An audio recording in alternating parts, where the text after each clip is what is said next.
For nearly 2,000 years, billions of people have read the same Bible and believed that the story of the Creator was perfectly clear. But what if a single word in the ancient Hebrew text could challenge the way many people understand the Old Testament? Perhaps the mystery is not hidden in what the Bible says, but in the way it has been read for centuries. And from one seemingly minor detail, one of the most enduring debates in biblical scholarship began. In this video, we will follow that debate from the original meaning of the name Elohim to the differences found among ancient biblical manuscripts, and finally to the rediscovery of writings that had been forgotten for more than 1,000 years. Along the way, we will also examine why certain Gnostic communities reached the controversial conclusion that Yahweh was not the supreme God, and why that idea remains deeply debated even today. The biblical detail that sparked a debate lasting thousands of years. Ask a Jewish or Christian believer how many gods the Old Testament speaks of, and the answer will almost certainly be one. That conviction stands at the heart of monotheistic faith and has endured for thousands of years. Yet when scholars began studying the ancient Hebrew texts in their original language, they noticed a small but unusual detail, one that would open the door to one of the most important debates in modern biblical studies. In many passages of the Old Testament, especially in the book of Genesis, the first divine name to appear is not Yahweh, but Elohim. What makes this significant is that, in Hebrew, Elohim has a grammatically plural form, yet in many passages it is paired with singular verbs. This unusual grammatical pattern has led linguists, historians, and biblical scholars to offer different explanations for what the word originally meant.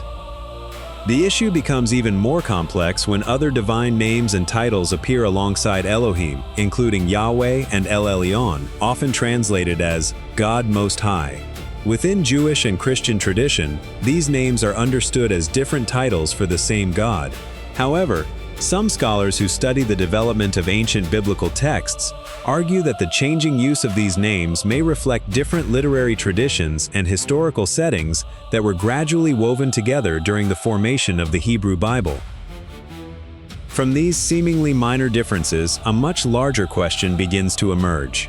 Were all passages of the Old Testament originally understood in exactly the same way they are understood today? Or is the history of these ancient texts far more complex than most readers have ever imagined? The ancient manuscripts that forced scholars to re-examine the Bible. For centuries, nearly everything people knew about the Old Testament came from manuscripts that had been copied and preserved through countless generations. Then, in 1947, everything changed. In a series of caves near Qumran, overlooking the Dead Sea, archaeologists uncovered what would become one of the greatest archaeological discoveries of the 20th century, the Dead Sea Scrolls. These manuscripts were more than 1,000 years older than the oldest Hebrew biblical texts previously available. For the first time, scholars could compare today's Hebrew Bible directly with manuscripts copied centuries closer to the time they were originally written. The results were remarkable. Most of the texts showed an extraordinary degree of consistency across the centuries, reinforcing confidence in how carefully these writings had been preserved. Yet a small number of passages revealed intriguing differences. Perhaps no passage has generated more scholarly discussion than a verse found in the book of Deuteronomy, chapter 32, verse 8. In the traditional Masoretic Hebrew text, the verse says that the Most High divided the nations according to the number of the people of Israel. But in several manuscripts from Qumran, as well as in the ancient Greek translation known as the Septuagint, the wording is different. Instead of referring to the people of Israel, the nations are divided according to the sons of God. That single variation has inspired decades of scholarly debate. Some biblical scholars argue that the passage reflects the image of a divine council, a heavenly assembly, in which the Most High presides over other spiritual beings under His authority. This interpretation is often connected with Psalm 82, where God is portrayed as standing in the midst of a heavenly council and pronouncing judgment among its members. Within mainstream Jewish and Christian theology, however, these figures are not understood as rival gods equal to God Himself. They are typically interpreted as angels or other heavenly beings who serve under His authority. these textual differences do not overturn the Bible's monotheistic message. Instead, they suggest that the history of the biblical texts is more layered and more complex than many readers have assumed. And it was precisely from these ancient textual puzzles that another group arrived at a radically different understanding of the Creator. They came to be known as the Gnostics, and their interpretation would become one of the most controversial ideas in the history of early Christianity. Why did the Gnostics believe Yahweh was not the supreme God? The differences found in ancient biblical manuscripts did not cause everyone to question their faith. But for certain religious communities that emerged during the 1st and 2nd centuries AD, those differences became the starting point for an entirely different understanding of the universe, creation, and the nature of God. Today, we know these communities collectively as the Gnostics. One important point must be made from the beginning. Gnosticism was never a single, unified religion. Instead, it was a broad collection of movements with diverse beliefs and traditions. What united many of them was one central idea: the material world was not created by the ultimate and perfect God. According to many Gnostic writings, above all existence stands a transcendent and unknowable source of absolute perfection, often called the monad. From the monad emanated a series of divine beings known as aeons, each expressing different aspects of the divine nature. Among them was Sophia, whose name means wisdom. Several Gnostic texts describe a dramatic event involving Sophia that ultimately led to the appearance of another being. This figure became known as the Demiurge. According to these writings, the Demiurge mistakenly believed that he alone was God. Believing himself to be the highest authority, he became the creator and ruler of the material universe. It is at this point that Gnostic thought takes its most controversial turn. When some Gnostic communities compared their descriptions of the Demiurge with the portrayal of Yahweh in certain passages of the Old Testament, they concluded that the two figures were actually the same being. It is important to emphasize that this is a distinctly Gnostic belief. It is not the position of Judaism, mainstream Christianity, or a conclusion accepted by historical scholarship. Nevertheless, this bold interpretation became the foundation for an entirely different understanding of humanity, salvation, and ultimately, the role of Jesus himself. And if this material world was not created by the supreme God, then how could human beings ever return to their true spiritual origin? The divine spark and a very different view of Jesus. If the Demiurge was merely the creator of the material world, then according to Gnostic belief, where did humanity truly come from? That question led Gnostic thinkers to one of the defining ideas of their worldview. Many Gnostic writings teach that within every human being exists a divine spark, a fragment of a higher spiritual reality that has become trapped inside the material world. From this perspective, humanity's greatest problem is not sin itself, it is forgetfulness. People have forgotten where they came from. They have forgotten who they truly are. That is why the word gnosis, often translated as knowledge, carries a meaning far deeper than ordinary learning. It does not refer to acquiring information or intellectual understanding. Instead, it describes an inner awakening, a profound spiritual realization that allows a person to recognize their divine origin and begin the journey back to the ultimate source. This belief also shaped the Gnostic understanding of Jesus. In texts such as the Gospel of Thomas and the Apocryphon of John, Jesus is presented primarily as the bearer of Gnosis.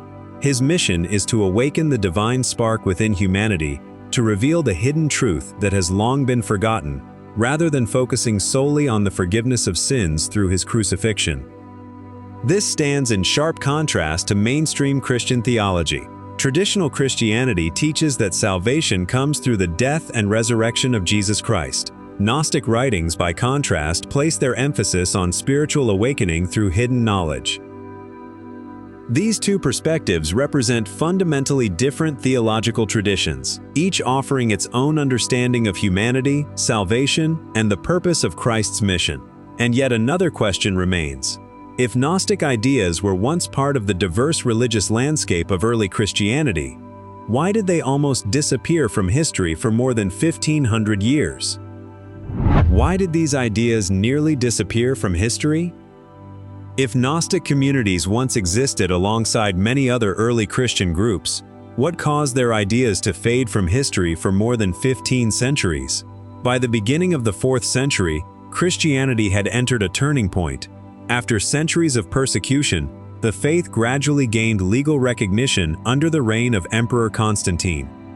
Then, in the year 325, church leaders gathered at the Council of Nicaea to address growing theological disagreements and establish a shared foundation for an expanding Christian church.